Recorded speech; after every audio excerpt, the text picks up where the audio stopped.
Le centre de gravité du jerk, c'est la batterie. Et pour faire un tour d'horizon des principaux rythmes du jerk, nul n'est mieux placé que le batteur des rois du jerk en personne, Thierry Angileri. Thierry ? Bonjour Thierry. D'après les ouvrages de référence d'apprentissage de la batterie, le principal rythme du jerk est celui-ci.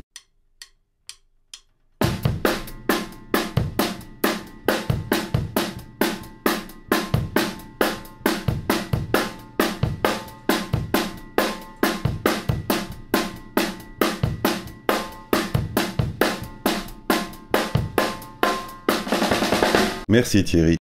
On retrouve en effet ce rythme dans de nombreuses productions du label Tamla Motown, une grande référence pour les rois du jerk, mais il est loin d'être le seul. Par exemple, notre premier grand succès, C'est nous les rois du jerk, était fondé sur ce rythme-ci, regardez.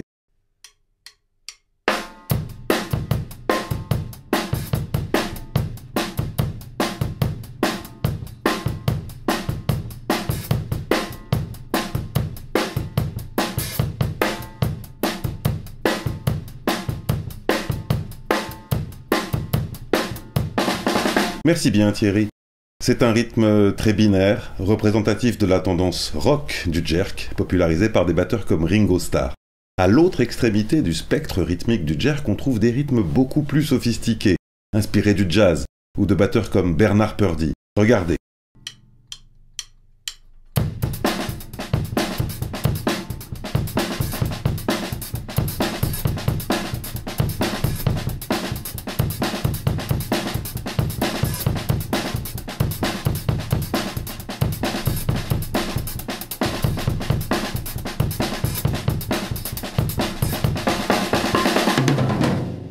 Les vrais connaisseurs des rois du jerk auront bien sûr reconnu le rythme de Brett.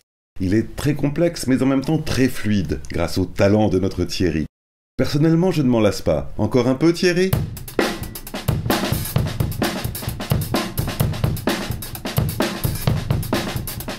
Merci beaucoup Thierry. Venons-en pour finir au rythme le plus employé dans le jerk en général et par les rois du jerk en particulier.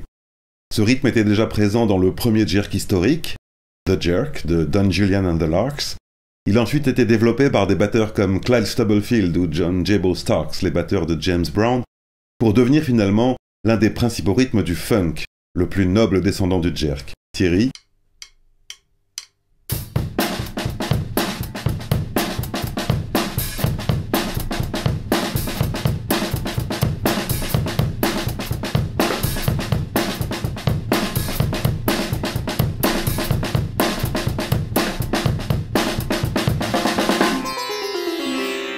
Merci infiniment Thierry pour ce brillant tour d'horizon des principaux rythmes du jerk. Une prochaine fois, nous parlerons du meilleur ami de la batterie jerk, le tambourin.